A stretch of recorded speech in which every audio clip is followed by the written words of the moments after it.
চলে গিয়েছিলাম আমরা পয়লা বৈশাখের জন্য কিছু কেনাকাটা করতে। তো hello everyone, welcome back to our channel. তো তোমরা সকালে কেমন আছো? আশা করছি অনেক ভালো আছো, আমিও খুব ভালো আছি। 3 দিন তো আর বাকি, পয়লা বৈশাখ তো এসেই গেল।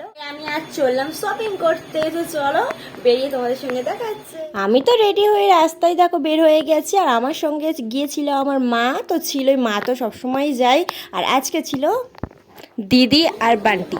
তো আমরা চারজনে মিলেই দেখো শপিং করতে গিয়েছিলাম আমাদের কসমো কেনাকাটা করার জন্য। ড্রেস কিনতে এসছিস?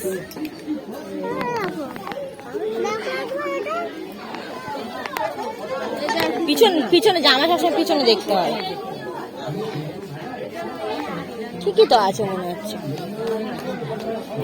মা তো এখানে দেখো শাড়ি দেখছিল, বাট মায়ের তো শাড়ি খুব একটা পছন্দ হয়নি, তাই আমাদের বান্টির জন্য দুটো জামা, তারপরে আমি জামা নিলাম আমার জন্য, দিদির জন্য দিদি একটা জামা নিল, দেন হচ্ছে আমি ওর জন্য নিয়েছিলাম একটা জিন্স আর একটা শার্ট নিয়েছিলাম। তো মোটামুটি আমাদের দেখো কেনাকাটা করে প্রায় 10টার সময় আমরা বাড়ি এসেছি। তো ব্লগটা এই অবধি দেখাবে, নেক্সট ব্লগে টাটা।